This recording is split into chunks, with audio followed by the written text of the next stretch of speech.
Hello, hello, hello, hello, hello. Good morning. Good morning, good morning. Good morning sa inyong lahat, guys. Thank you.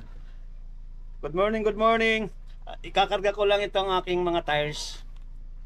Kasi naman magpapalit ako ng tires sa kalagitnaan ng winter. Yan, no? Yung tires kasi ng isang sasakyan ko is pudpud na. Kinakailangan ng palitan. So itong gagawin ko ngayong araw na ito, pupunta ako sa shop ng isang yung tatay ng classmate yung classmate ng anak ko, yung tatay, mayroong shop. So dadalhin ko ngayon doon. Papapalitan ko para magamit na ito kahit na winter is nag-i-snow. Madulas na kasi yan nag-i-slide na yung gulong ng pula kong sasakyan kapag ginagamit during yung nag-i-snow. So kakarga ko muna ito at para mapalitan na. Alright?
Para sa safety ng ginagamit kasi ito ng anak ko.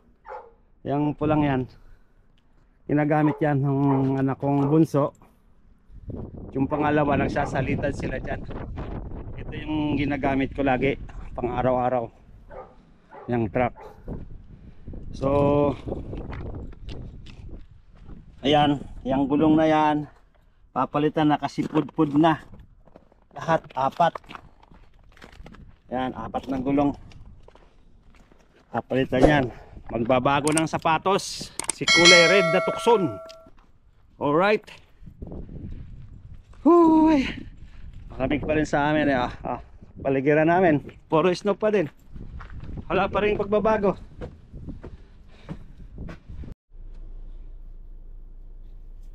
Alright, let's go. Samahan niyo ako sa aking pupuntahan. Pupunta tayo doon sa shop na pag-aanohan itong aking pagpapalitan ng gulong. At bago tayo magpunta roon, nako, wala nang gasolina, isang bar na lang. Diyos mio, Marimar. Papakarga muna tayo ng gasolina. Baka magtulak pa tayo sa daan. Talaga naman ang mga Junaki. So pagka gumamit ng sasakyan, sige, gamit lang. Basta't natakbo, gamit lang. Ay nako, sakit sa bulsa. Sakit sa ano, masakit sa headache. Masakit sa headache. Alright, let's go. Sa likuran yung mga gulong. Nagkakariskisan. Oh my God. Punta muna tayo ron sa gasoline station. Magkarga tayo ng kahit mga 10 piso.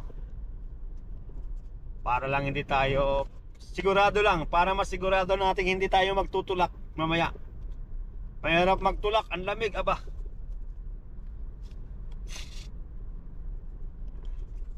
Baka abutin tayo ng tirik ng pagkaubos ng gasolina, aba. O, karga muna tayo para sigurado. Ayun na nga, makapagkarga na tayo ng gasolina. Let's go to the main purpose doon sa shop.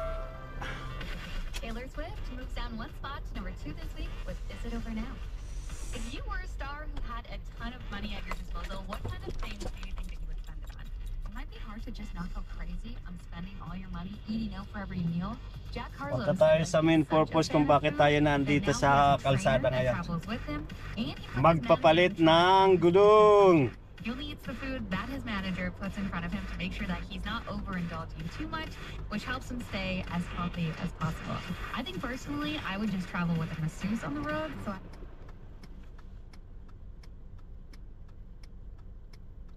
Yan na nga guys, katatapos lang magpakarga ng gas.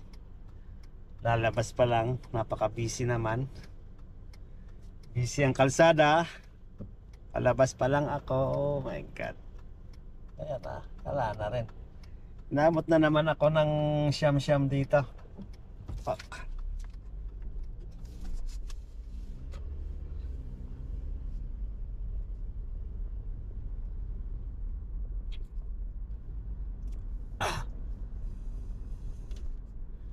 Delikado na kasi yung gulong eh. Pero kung summer, pwede pa sa summer ang gulong ko.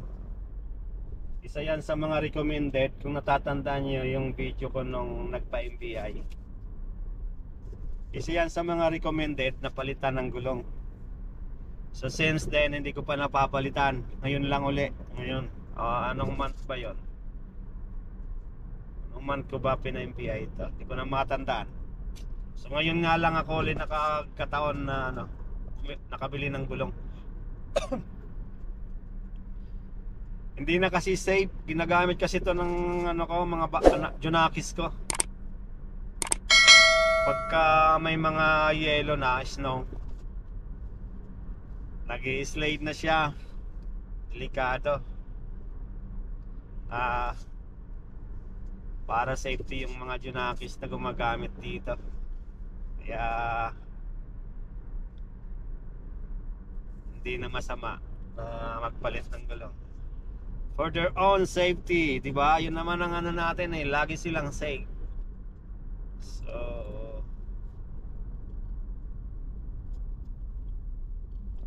pero kung may lang summer time lang ngayon, pwede pa sanang itakbo ang gulong eh. Pero ngayon hindi safe, hindi na talaga siya safe. Kaya let's go, palitan na natin siya para sa na rin ang isipan ko kapag naandyan sila, ginagamit nila itong sasakyan. Nag-aalala rin ako eh. Hindi ako nag-aalala sa insurance, yung damage ng katawan natin ang inaalala ko. Sa insurance, wala akong, okay lang na tumaas ang insurance. Ang inaano natin yung damage sa katawan. Yun ang mas importante, di ba mga lalabs, dabarkads? Alright, let's go mga lalabs. See you in the shop. Alright, hindi ko lang alam kung papayagan tayong kuha ng mga video. Kumuha ng mga video. sa yung process ng pagpapalit ng gulong, how it makes, how they do it, mga lalabs, right? Alright, see you there. Oh my God. Natapos na. Hindi na ako nag-ano ron. Hindi ko nahiya ako magsabi kung pwedeng kuhanin. Kasi busy, ang daming customer niya. Ano lang kasi yun private, ano siya, private na shop. Kaya ko lang naman nakilala yun kasi yung anak noon, classmate ng anak ko din. Minsan na andito sa bahay din ng anak noon. Minsan naman yung anak ko doon sa kanila nag-sleep over. So hindi na ako nag-ano kasi maraming ginagawa, busy siya. Inano ko na lang. At ngayon nga, natapos na nga kami. Tapos na itong ano ko. Dito na ako nakauwi na rito sa aking driveway. So pakita, ito yung ano niya, yung bagong gulong niya ngayon. Ang bago na yan. Bagong palit.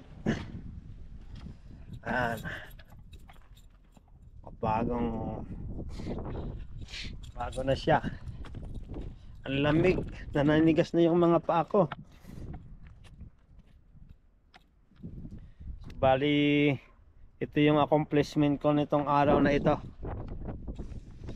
Alright. O siya, papasok, hindi pa ako nagtatanghalian. Tanghalian muna tayo. Alright. Alright. Ito na naman tayo, panibagong task na naman tayo ngayon ha mga lalabs, double cards. Panibagong task. After magpagawa ng gulong, mapalitan yung gulong, nakauwi ng bahay, kumain, ito. So ito naman tayo sa aking commander-in-chief, papahatid. Tsaka itatrap ko rin yung mga pinaglumaan na yan, yung mga gulong na ano na yan, yung pinagpalitan ng gulong. Yan, idadrop ko siya doon sa pagtataanohan niya para wala akong basura dito. Maya na pagbalik mo. Now na. Late naman ako.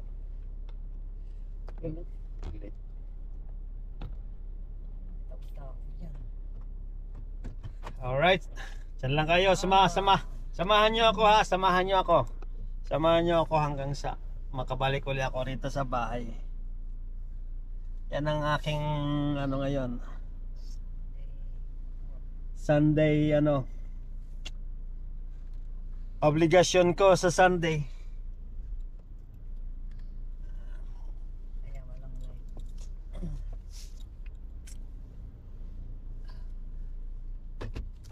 Document natin yung ginagawa natin,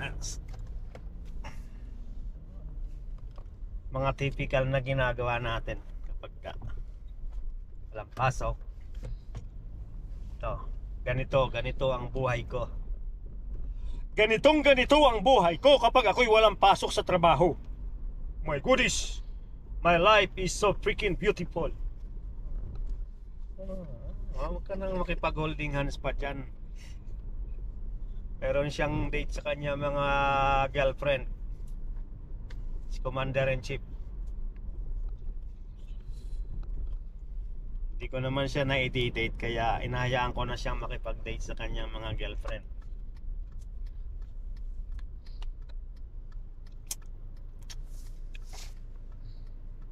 Kaya samahan niyo ako yata tayo'y mag-iikot-ikot.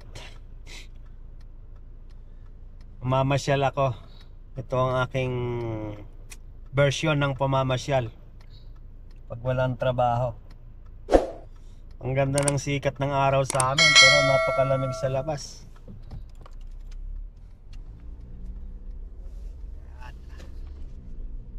Malamig siya.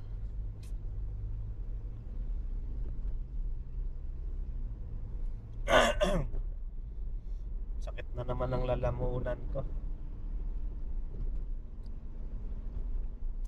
So ayun sila, ano yun ha, sila LB. Di ba sila LB? I don't think so. Baka pupunta na kay Lana yan. Makakitest ka talaga. Kaila Alex Jr.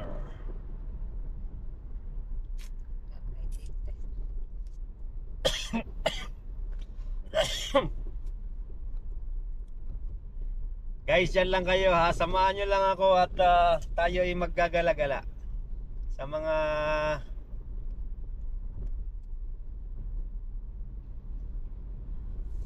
ano natin. Nang maiba naman yung ating view, hindi na lang laging nasa loob ng bahay at sa loob ng trabaho. Minsan-minsan naman iba-iba naman ang ating mga tanawin. Ito, nandito na ako sa aking pagdradrapan ng gulong. Dito ako itinuro doon sa nagpalit ng gulong ng yung bago. Sabi niya dito raw ako i-drop sa shop na to. So nandito na ako ngayon para i-drop ko yung lumang gulong na ginamit ko.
Siya! Oh my God! Oh my God, ayan, na-drop ko na siya. Ito naman ako sa pangalawang aking pangalawa kong appointment. Na-drop ko naman itong aking commander. Lalaglag ko to doon sa lugar na yung meeting place nila.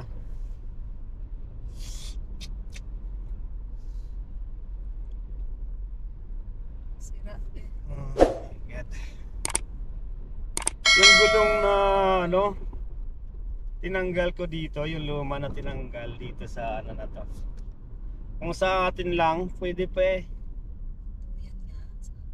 Hindi na nga lang kasi nga pagka merong snow siya, mag-slide na. Pero kung sa atin po pwede pa. Kasi walang snow. Makapal-kapal pa eh. Pero yun ang nasa safety nila eh. Sumunod tayo sa safety standard ng motor vehicle inspection nila dito. Motor vehicle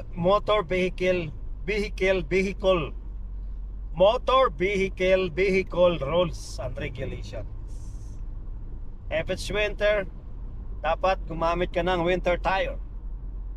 If it is summer, dapat gumamit ka ng summer tire. Yun na. Ayan, palis na siya. Sino aalis? Ikaw. Oh. Tinanap ko na siya. Bye-bye. See you Nilaglag ko. later. Nilaglag ko na. Para meron siyang mga kadate, kanyang mga girlfriend. Ako wala akong boyfriend, kaya wala akong kadate.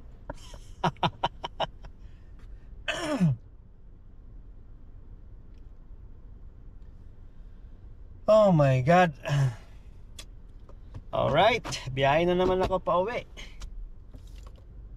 Pauwi na naman ako ng aming lungga.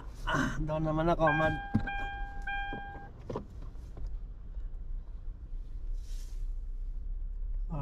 Alright. Guys, sama lang ulit kayo ha. Yan lang kayo sa akin tabi at tayo'y maggagala-gala. Biyahe naman, pauwi naman ako ngayon. Pauwi na ako.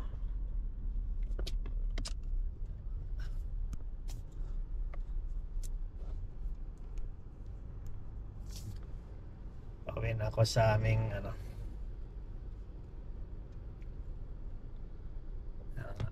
narito. Stop pa ako sa traffic light.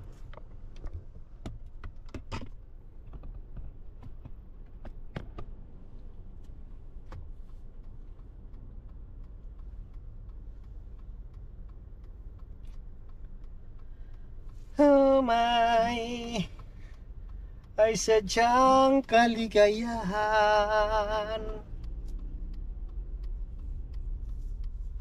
na nagdulot sa iyong buhay.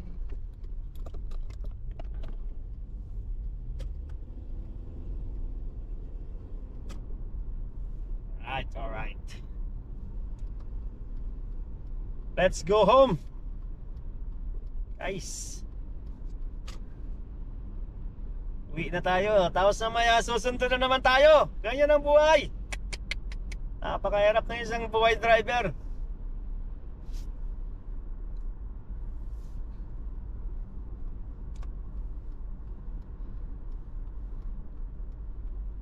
Maya-maya, susunod na naman tayo. Pagkatawag ni Commander-in-Chief. Ganun lang ang buhay ko. Diba? O siya, update ko na lang ulit kayo ha, mamaya pagdating ko sa bahay. Alright, see you later. Alright guys, nandito na ulit ako sa bahay. Nakarating ng safe. Alright, tayo'y maghihintay naman tayo ngayon ng tawag galing naman kay Commander para pick upin siya. Siyempre, hinatid natin, pipick upin. Sayang ang tato. Aba. Alright, pakita ko sa inyo yung bagong gulong na kinabit dito. Ayan siya.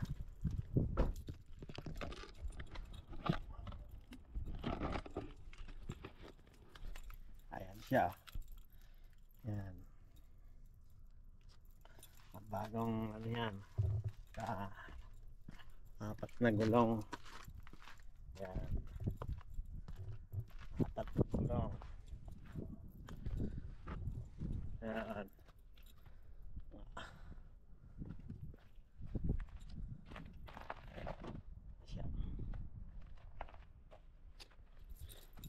Alright.